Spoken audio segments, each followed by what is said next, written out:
Hello students, welcome है आपका अपने ही प्यारे से चैनल में जिसमें हम काइनेटिक थ्योरी ऑफ गैसेस में ट्रांसपोर्ट फिनोमेना पढ़ रहे थे, यानी कि अभिगमन परिघटनाएं पढ़ रहे थे। आज हम जो टॉपिक लेने वाले हैं वो है विस्कोसिटी। हालांकि हम इसको ब्रीफली पढ़ चुके हैं, आज हम इसको डिटेल में पढ़ने वाले हैं। ठीक है, तो विस्कोसिटी कैसे जनरेट होती है लिक्विड और गैस में, यानी कि शांतता कैसे उत्पन्न होती है द्रवों और गैसों में, और विस्कोसिटी कोएफिशिएंट यानी कि शांतता गुणांक हम कैसे कैलकुलेट करते हैं, इसको हम इस वीडियो में पढ़ने वाले हैं। ठीक है, तो समझते हैं इसको। जैसा कि लास्ट क्लास में हमने पढ़ा था कि जो लिक्विड और गैसेज है वो डिफरेंट डिफरेंट लेयर्स से बने होते हैं, अलग अलग परतों से बने होते हैं।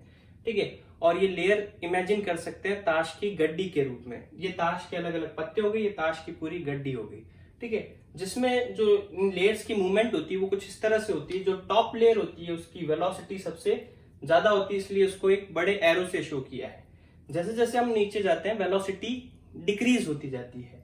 ठीक है, तो नीचे वेलोसिटी, नीचे वाले लेयर की वेलोसिटी थोड़ी और कम, इससे नीचे और कम, इससे नीचे और कम, ऐसे कंटिन्यूसली डिक्रीज होते हुए जो एकदम बॉटम पर लेयर होती है उसकी वेलोसिटी ऑलमोस्ट जीरो होती है। ठीक है, इसको अगर हम जेड डायरेक्शन कहें और इसको एक्स डायरेक्शन कहें, ठीक है, तो जेड डायरेक्शन में इसकी वेलोसिटी जो है चेंज होती रहती है। तो यूनिट डिस्टेंस में जो वेलोसिटी में चेंज आता है, यानी कि एकांक दूरी में वेग में जो परिवर्तन आता है उसे वेग प्रवणता कहते हैं, वेलोसिटी ग्रेडियंट कहते हैं। तो यहाँ इस वेलोसिटी के ग्रेडियंट की वजह से यहाँ क्या हो जाती है, विस्कोसिटी जनरेट हो जाती है। कैसे समझते हैं, देखिए यहाँ पर ये जो लेयर है हम ऐसे मान सकते हैं कि ये लेयर एक दूसरे से जुड़ी हुई तो होती है, इंटरमोलिकुलर फोर्सेस से, अंतराण्विक बलों से जुड़ी हुई होती है लेयर एक दूसरे से। हम ऐसे मान सकते हैं कि ये किसी स्प्रिंग से जुड़ी हुई है। ठीक है, उस फोर्स को हम स्प्रिंग से जुड़ा हुआ मान सकते हैं। अब जैसे ही ये टॉप वाली लेयर मूवमेंट स्टार्ट करेगी, ये इधर जाना स्टार्ट करेगी। ठीक है, तो क्योंकि ये लेयर फास्ट मूव करती है, नीचे वाली लेयर स्लो मूव करती है। ठीक है, तो आप देखो कि ये आगे ये इसके कंपेरेटिवली ज्यादा आगे जाएगी, ज्यादा आगे जाएगी, तो ये जो स्प्रिंग है वो स्ट्रेच होगी। स्प्रिंग स्ट्रेच होगी तो वो स्प्रिंग क्या करेगी, नीचे वाली लेयर को भी आगे खींचेगी। ऐसा ही इन दो लेयर्स में होगा, ये फास्ट मूव करेगी, ये स्लो मूव करेगी, तो ये स्प्रिंग को खींचेगी, ये इसको आगे खींचेगी। ऐसे हर एक टॉप लेयर अपने से बॉटम लेयर को आगे खींचती है। और इसका अगर उल्टा देखें तो हर एक बॉटम लेयर अपने से टॉप लेयर को पीछे खींचेगी। ठीक है, जब ये स्प्रिंग स्ट्रेच होगी तो आप देखो कि ये आगे जब चली जाएगी तो स्प्रिंग में जो टेंशन क्रिएट होगी वो इसको वापस पीछे खींचने की कोशिश करेगी। ठीक है, तो ये जो बॉटम वाली लेयर होती है वो टॉप लेयर की वेलोसिटी में जो रेजिस्टेंस क्रिएट करती है उसी को हम क्या बोलते हैं, विस्कोसिटी यानी कि शांतता। तो हम नोट कर सकते हैं the internal friction in between layers due to their relative motion is called viscosity। ठीक है, जो द्रव की परतें होती है या गैस की जो परतें होती है उनके मध्य आपेक्षिक गति के कारण उनमें जो आंतरिक घर्षण लगता है उसी को हम शांतता कहते हैं। ठीक है, तो विस्कोसिटी कैसे काम करती है तो आपको समझ में आ गया। अब हम जो है वो देखते हैं कि इसका फॉर्मूला कैसे डराइव करेंगे। तो फॉर्मूला हमें डराइव करना है, बहुत इजी सा काम है, लेकिन उस फॉर्मूले को डराइव करने से पहले उस फॉर्मूले को डराइव करने की हमारी अप्रोच क्या होगी, कैसे हम उस रास्ते जाएंगे, उसका एक जो है आइडिया ले लेते हैं। तो हम फॉर्मूला डराइव करने के लिए ये ध्यान रखेंगे, कोई भी एक लेयर अज्यूम कर लेंगे। जैसे मान लो ये लेयर सेकंड है, ये फर्स्ट है, ये थर्ड है, तो हम लेयर सेकंड को कंसीडर करते हैं। तो लेयर सेकंड के जो जस्ट ऊपर वाली लेयर है वो इसके मोमेंटम को बढ़ाने की कोशिश करेगी, इसको वेलोसिटी देने की कोशिश करेगी, और जो नीचे वाली लेयर है इसके मोमेंटम को कम करने की कोशिश करेगी, मतलब इसका संवेग कम करने की कोशिश करेगी। ठीक है, तो लेयर सेकंड पर थर्ड तो मोमेंटम बढ़ा रहा है, संवेग बढ़ा रहा है, और फर्स्ट जो है वो इसका मोमेंटम यानी कि संवेग जो है वो क्या कर रहा है, कम कर रहा है। अब ये जो है वो कैलकुलेट कैसे करेंगे, तो कैलकुलेट करने के लिए हम इसको इमेजिन ऐसे करें कि यहाँ पर ये लेयर्स में गैस के मॉलिक्यूल्स है और गैस के मॉलिक्यूल्स रैंडमली मूव कर रहे हैं। अब वो मॉलिक्यूल्स थर्ड से सेकंड में जब आता है, कोई भी एक मॉलिक्यूल मान लो थर्ड से सेकंड में आता है, ठीक है। तो थर्ड से सेकंड में वो आएगा, ऊपर वाली लेयर से नीचे वाली लेयर में आ रहा है तो मोमेंटम को बढ़ाएगा। तो एक मॉलिक्यूल भी अगर आ जाता है तो वो मोमेंटम को कितना बढ़ा देगा, mv। मान लो कि थर्ड लेयर में जो वेलोसिटी थी पार्टिकल की वो v3 थी, तो जैसे थर्ड से सेकंड में आएगा तो वो अपनी वेलोसिटी के बराबर जो है वेलोसिटी इनटू मास के बराबर क्या करेगा, मोमेंटम ट्रांसफर कर देगा, यानी कि संवेग स्थानांतरित कर देगा। तो एक मॉलिक्यूल आकर इसको mv3 संवेग दे देगा। अब मान लो ऐसे बहुत सारे मॉलिक्यूल्स आ रहे हैं, ऐसे कितने आ रहे हैं, ऐसे n नंबर ऑफ मॉलिक्यूल्स आ रहे हैं, और ये n number of molecules unit area और यूनिट टाइम में आ रहे हैं, ठीक है, यानी एकांक क्षेत्रफल प्रति सेकंड आ रहे हैं, ठीक है। जब एरिया एक है और समय भी एक है तो उसमें इतने मॉलिक्यूल्स आ रहे हैं, तो एक जो आता है वो कितना ट्रांसफर करता है, mv3, तो n आते हैं तो n into mv3 momentum transfer हो जाएगा, ठीक है। इसी तरह से फर्स्ट से जब सेकंड में मॉलिक्यूल्स जाएंगे, फर्स्ट से सेकंड में जो मॉलिक्यूल्स जाएंगे, मान लो यहां पर इसकी वेलोसिटी फर्स्ट में कितनी v3 है, तो एक सिंगल मॉलिक्यूल जाएगा तो कितनी मोमेंटम को ट्रांसफर करेगा, m into v1, mass into velocity, द्रव्यमान इंटू वेग। तो सिंगल मॉलिक्यूल इतना मोमेंटम ट्रांसफर कर देगा इसको। अब मान लो इसमें भी कितने जा रहे हैं, n जा रहे हैं। देखो दोनों में बराबर क्यों जा रहे हैं, क्योंकि गैस के मोशन जो होता है पार्टिकल का वो रैंडम मोशन होता है, और रैंडम मोशन में इक्वल चांसेस होते हैं कि जितने मॉलिक्यूल्स नीचे मूव करेंगे उतने मॉलिक्यूल्स ऊपर की तरफ मूव करेंगे, तो इक्वली मॉलिक्यूल्स जाएंगे, तो उसमें भी n जा रहे हैं, ठीक है। लेकिन ये जो थर्ड से सेकंड में आ रहा है, ऊपर वाली लेयर से सेकंड लेयर में आ रहा है, नीचे लेयर में आ रहा है, वो तो मोमेंटम को इंक्रीज करेगा, और नीचे वाली लेयर से ऊपर जा रहे हैं वो मोमेंटम को डिक्रीज करेगा, ठीक है। तो ओवरऑल मोमेंटम में जो चेंज आएगा वो कितना आएगा, n कॉमन आ गया, m कॉमन आ गया, यहाँ ये v3 माइनस v1, ये मोमेंटम में चेंज आएगा, ठीक है। तो ये मोमेंटम में change per unit area per unit time में आ रहा है, ये कहलाएगा क्या, मोमेंटम का फ्लक्स, मोमेंटम का फ्लक्स बन जाएगा। तो मोमेंटम का फ्लक्स हम इस तरह से कैलकुलेट कर देंगे, m into N v3 minus v1, ये मोमेंटम का फ्लक्स कैलकुलेट कर देंगे। और मोमेंटम का फ्लक्स जो होता है, पिछले वीडियो में हमने पढ़ा था, मोमेंटम का फ्लक्स जो होता है वो नीटा टाइम्स dv बाय dz होता है, यानी कि मोमेंटम का जो फ्लक्स होता है वो शांता गुणांक इनटू वेग प्रवणता होता है, ठीक है। तो अब अगर हम इसको मोमेंटम के फ्लक्स को यहाँ पर रख दें, जेपी की वैल्यू यहाँ से रख दें और dv बाय dz से डिवाइड कर दें, तो हमारे पास नीटा आ जाएगा।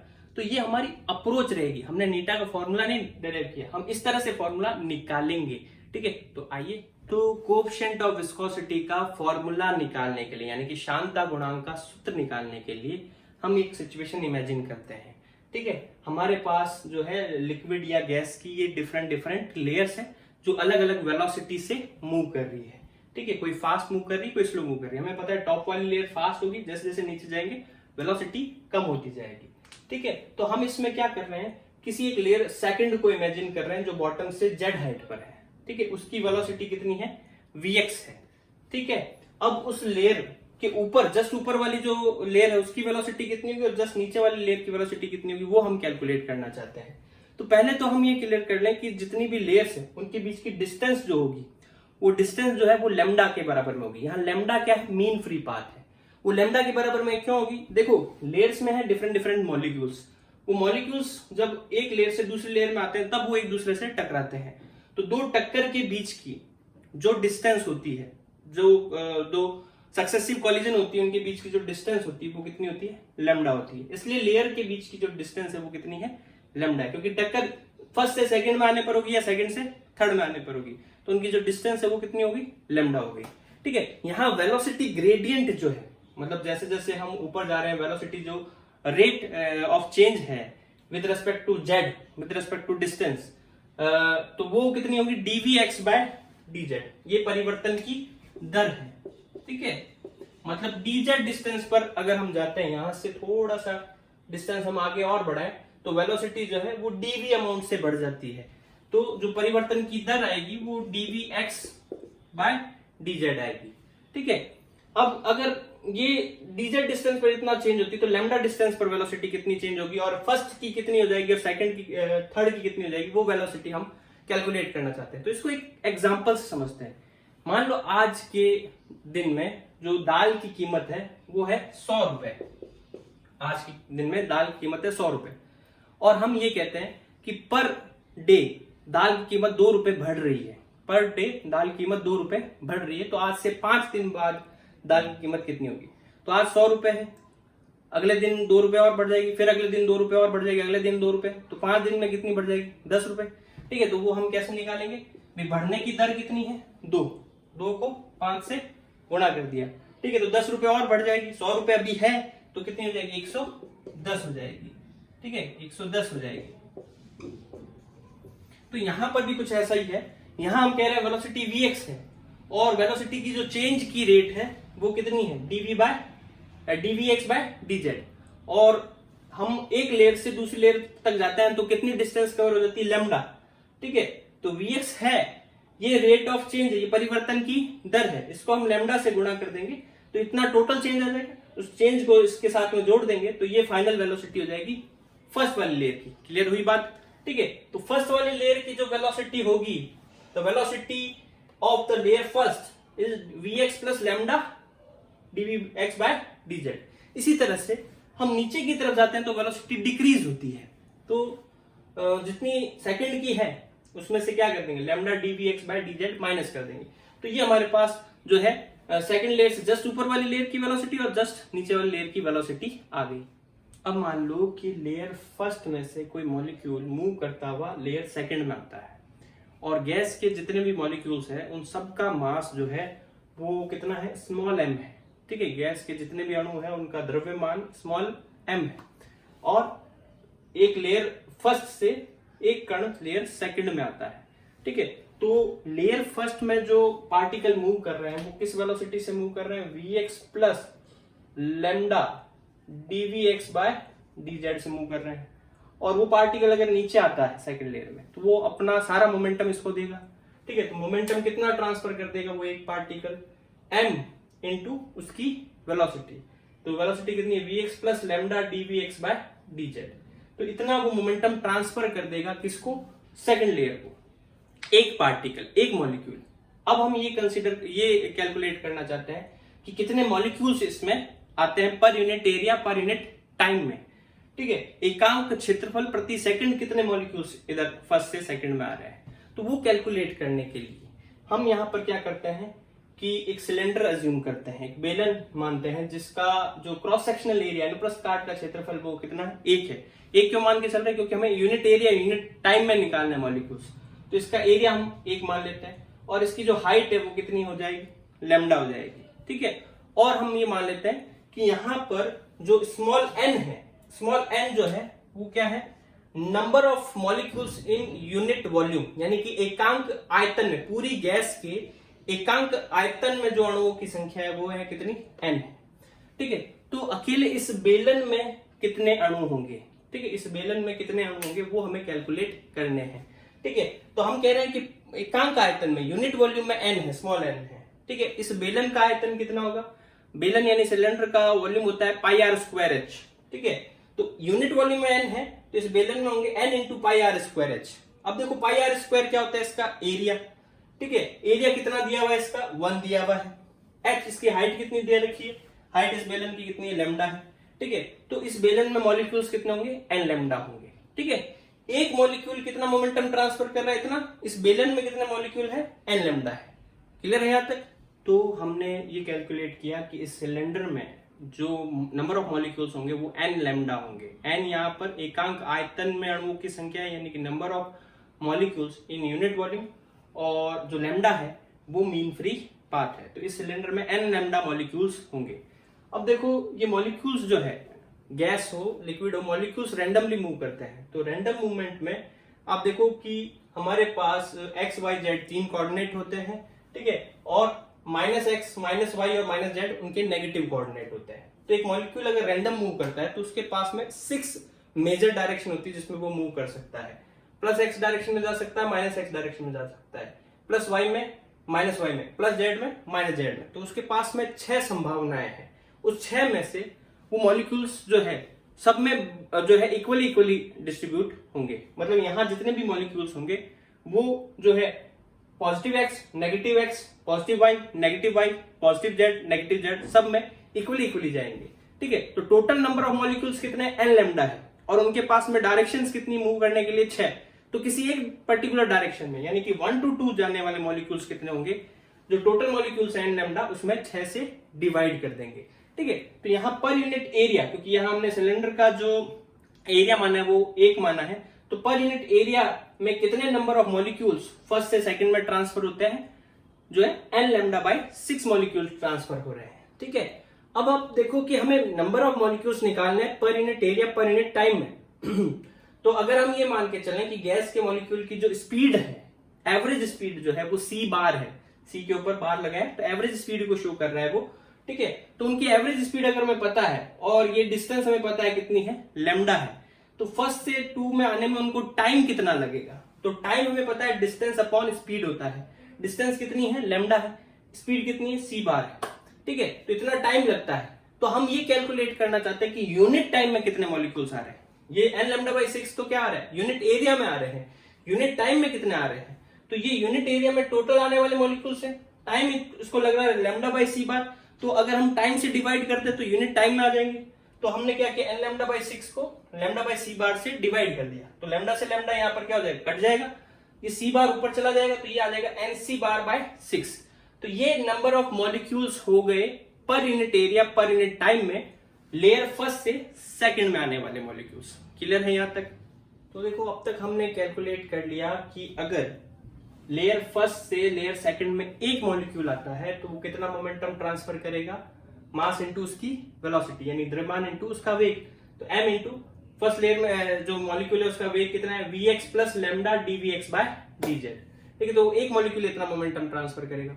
और हमने ये भी कैलकुलेट कर लिया कि लेयर फर्स्ट से लेयर सेकंड में कितने मॉलिक्यूल्स आ रहे हैं, कितने अणु आ रहे हैं per unit area per unit time में, यानी एकांक क्षेत्रफल प्रति सेकंड कितने मॉलिक्यूल आ रहे हैं, nc बार बाय 6 मॉलिक्यूल्स आ रहे हैं। ठीक है, तो कितना टोटल मोमेंटम ट्रांसफर होगा, तो एक जो मॉलिक्यूल है इतना मोमेंटम ट्रांसफर कर रहे हैं, मॉलिक्यूल्स कितना आ रहे हैं, nc बार बाय 6। तो टोटल मोमेंटम जो ट्रांसफर हो रहा है किससे किसमें, लेयर फर्स्ट से लेयर सेकंड में, वो कितना हो जाएगा, इन दोनों को मल्टीप्लाई कर देंगे। ठीक है, यहां तक क्लियर है? सिमिलर वे में हम अगर लेयर थर्ड से भी ये मान के चल रहे हैं, ये सारी कैलकुलेशन लेयर थर्ड से भी करें, तो लेयर थर्ड में जो लेयर है उसके मॉलिक्यूल मूव कर रहे हैं वो कितनी वेलोसिटी से मूव करेंगे, vx minus lambda dvx by dz। जैसे नीचे जाता है वेलोसिटी माइनस होती है, डिक्रीज होती है, या माइनस का साइन आ जाएगा। ठीक है, तो इसका एक मॉलिक्यूल जाएगा तो कितना मोमेंटम ट्रांसफर करेगा, इसके मास इंटू ये वेलोसिटी से। ठीक है, और इसमें भी कितने नंबर ऑफ मॉलिक्यूल्स जाएंगे, सिमिलर कैलकुलेशन से हम प्रूव कर सकते हैं, उसमें भी सिमिलर नंबर ऑफ मॉलिक्यूल्स जाएंगे। तो लेयर थर्ड से लेयर फर्स्ट में जो मोमेंटम ट्रांसफर होगा वो हो जाएगा nc bar by 6 multiply m vx minus lambda dvx by dz। ठीक है, तो ये जो लेयर फर्स्ट से जो मॉलिक्यूल्स जा रहे हैं वो मोमेंटम को बढ़ा रहे हैं, प्लस कर रहे हैं, और लेयर थर्ड से जो मॉलिक्यूल्स जा रहे हैं वो मोमेंटम को घटा रहे हैं, डिक्रीज कर रहे हैं। ठीक है, तो इसलिए इसके आगे प्लस का साइन होगा और इसके आगे माइनस का साइन होगा। क्लियर है? तो अब अगर हम नेट चेंज निकालें मोमेंटम में तो वो कितना आएगा, देखो ये जो चेंज था पॉजिटिव चेंज, वो तो लेयर फर्स्ट के कारण से सेकंड में आने वाला चेंज है, ये तो मोमेंटम बढ़ा रहा है, और ये नेगेटिव चेंज जो है वो लेयर थर्ड से लेयर सेकंड में आने वाले मोमेंटम को चेंज है, वो जो मोमेंटम को घटा रहा है। ठीक है, तो इनका जो है कॉम्पैक्ट जो है, इनका कंबाइंड इफेक्ट निकालने के लिए हम इन दोनों को ऐड कर लेते हैं। ठीक है, तो nc bar by 6 m into में मल्टीप्लाई में जो है ऊपर वाले लेयर की velocity, nc bar by 6 m into में नीचे वाले लेयर की वेलोसिटी। अब आप देखो कि इसमें कॉमन क्या आ रहा है, इसमें कॉमन आ रहा है nc बार बाय 6, अंदर क्या रह जाएगा, आप देखो अंदर मल्टीप्लाई कर दो, mvx plus lambda m dvx by dz, अंदर इसको मल्टीप्लाई करो, माइनस का mvx, ये माइनस माइनस प्लस हो जाएगा, प्लस का लैम्डा dvx बाय dz और साथ में m। ठीक है, अब आप देखो mvx से mvx कट गया। ठीक है, इन दोनों को डायरेक्ट ऐड कर लेंगे तो ये सेम ही है क्वांटिटीज, तो सेम क्वांटिटीज को ऐड कर रहे हैं तो दुगनी हो जाएगी ये nc बार बाय 6 मल्टीप्लाई में 2 lambda m dvx by dz। तो ये 2 से ये 6 3 टाइम्स कट जाएगा, तो हमारे पास जो आंसर आएगा वो आएगा nc bar by 3 lambda m dvx by dz। अब देखो ये किस क्वांटिटी को शो कर रहा है, change in momentum in unit area unit time. ठीक है, एकांक क्षेत्रफल प्रति सेकंड जो मोमेंटम फ्लो होता है उसे मोमेंटम का फ्लक्स कहते हैं। तो ये हमारे पास आ गया मोमेंटम का फ्लक्स। ठीक है, मोमेंटम के फ्लक्स से हमें विस्कोसिटी कोएफिशिएंट निकालना है, तो विस्कोसिटी कोएफिशिएंट जो है वो कैसे निकालेंगे, सिंपल है। आप देखो यहां पर हम क्या करेंगे कि जो ये मोमेंटम का फ्लक्स है जेपी बराबर में हमने लिख दिया M N C bar lambda by 3 D V X by D Z. अब डीवी एक्स बाय डीजेड जो है वो किसको बता रहा है, वेलोसिटी ग्रेडियंट को। तो इसका जो स्टैंडर्ड फॉर्मूला होता है कि मोमेंटम का जो फ्लक्स होता है वो होता है नीटा डीवी एक्स बाय डीजेड। ये स्टैंडर्ड फॉर्मूला होता है, ठीक है, स्टैंडर्ड फॉर्मूला है, यानी कि मानक सूत्र ये है। तो इन दोनों को अगर हम कंपेयर करें तो इधर भी जेपी आ रहा है, इधर भी जेपी आ रहा है, यहाँ डीवी एक्स बाय डीजेड आ रहा है, यहाँ भी डीवी एक्स बाय डीजेड आ रहा है। अब इसके मल्टीप्लाई में नीटा आ रहा है और इसके मल्टीप्लाई में ये आ रहा है। इसका मतलब नीटा की जो वैल्यू है वो क्या हो जाएगी, नीटा की जो सिंपली वैल्यू होगी वो आ जाएगी M N C bar lambda by 3। तो ये हमने विस्कोसिटी कोएफिशिएंट निकाल लिया, यानी कि श्यानता गुणांक निकाल लिया। यहाँ एम क्या है, गैस के एक मॉलिक्यूल का मास। एन स्मॉल एन क्या है, यहाँ पर स्मॉल एन यहाँ पर number of particle in per unit volume है। सी बार यहाँ एवरेज वेलोसिटी है, लेमडा यहाँ पर क्या मीन फ्री पाथ है। तो ये वैल्यू रखकर हम नीटा यानी कि विस्कोसिटी का कोएफिशिएंट कैलकुलेट कर सकते हैं। तो अब देखो हम इसका दूसरा रूप निकालते हैं, अनदर फॉर्म निकालते हैं। तो हमने नीटा का फॉर्मूला निकाला M N C bar lambda by 3, ठीक है, जहां लेमडा मीन फ्री पाथ है और मीन फ्री पाथ का ये फॉर्मूला हम जो पहले डेराइव कर चुके हैं 1/√2 n पाई डी स्क्वायर। और यहाँ सी बार जो है वो एवरेज वेलोसिटी है, और एवरेज वेलोसिटी का जो फॉर्मूला है वो हमें याद रखना है। आगे चल के हम इसको डेराइव भी करेंगे, लेकिन अभी याद रखना है एवरेज वेलोसिटी नहीं, इसको बोलेंगे हम एवरेज स्पीड। तो एवरेज स्पीड यानी कि औसत चाल, वेलोसिटी अलग हो जाती है, एवरेज वेलोसिटी 0 होती है मॉलिक्यूल्स की, ठीक है, वो भी हम प्रूव करेंगे। यहाँ एवरेज स्पीड जो होगी वो रूट में 8RT/πm0 होगा। m0 इसका मोलर मास होता है, r यहाँ क्या है, गैस कांस्टेंट है। अब अगर हम इस गैस कांस्टेंट को बोल्ट्जमैन कांस्टेंट में चेंज कर दें, बोल्ट्जमैन कांस्टेंट में चेंज करने का तरीका क्या होता है, बोल्ट्जमैन कांस्टेंट में चेंज करने का तरीका ये होता है कि हमें पता है R/Na जो होता है वो k होता है, ठीक है। तो r को हम लिख सकते हैं क्या, k इंटू Na। और m0 जो होता है, मोलर मास जो होता है वो होता है एक सिंगल मॉलिक्यूल का मास इंटू में नंबर ऑफ, एक मोल में जितने मॉलिक्यूल्स होते हैं यानी अवोगाद्रो नंबर से मल्टीप्लाई करते हैं तो वो मोलर मास होता है। एक मॉलिक्यूल के मास को अवोगाद्रो नंबर से मल्टीप्लाई कर देंगे तो मोलर मास होगा, और r में अगर हम Na से डिवाइड कर देंगे तो k हो जाएगा। तो r की जगह पर हम लिख सकते हैं k इंटू Na, और m0 की जगह पर लिख सकते हैं m इंटू Na। तो Na से Na कट जाएगा, यहाँ स्मॉल m रह जाएगा। देखो ये इस तरह से आएगा, ये r की जगह पर आ जाएगा k इंटू Na और अपॉन में पाई, m0 की जगह पर आ जाएगा स्मॉल m इंटू Na। तो Na से Na कट गया, ये वाली टर्म आ जाएगी, ठीक है। तो ये दो तरीके से हम लिख सकते हैं। तो ये दोनों वैल्यू अगर इसमें पुट कर दें तो हमारे पास जो नीटा की वैल्यू आएगी वो क्या आएगी, नीटा बराबर में बन जाएगा। तो यहाँ पर देखो सीधा n लेमडा की वैल्यू निकालते हैं। तो n लेमडा की वैल्यू जो है वो क्या आ रही है, 1/√2 पाई डी स्क्वायर।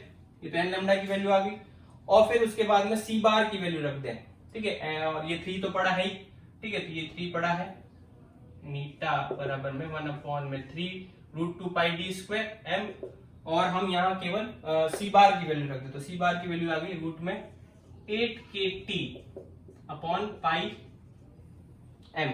अब देखो ऊपर सिंगल m है, नीचे रूट m है, तो ये कट जाएगा, तो ये बन जाएगा रूट में 8kTm/π और 1/3√2, ठीक है। ये √2 भी अपने रूट में लिख दे तो ये 2 नीचे चला जाएगा, ठीक है। ये 2 से ये 8 4 टाइम्स और ये 4 का रूट 2 बाहर आ जाएगा, तो 2/3 रूट में KTm/π और ये डी स्क्वायर नीचे पड़ा है। ये नीटा की वैल्यू आ गई। तो यहाँ नीटा आप देखो जो कोएफिशिएंट ऑफ विस्कोसिटी है वो टेम्परेचर पर डिपेंड कर रहा है, टेम्परेचर के जो है रूट के वो प्रोपोर्शनल है। मतलब टेम्परेचर जितना ज्यादा बढ़ाएंगे गैसेस में विस्कोसिटी उतनी ज्यादा बढ़ेगी।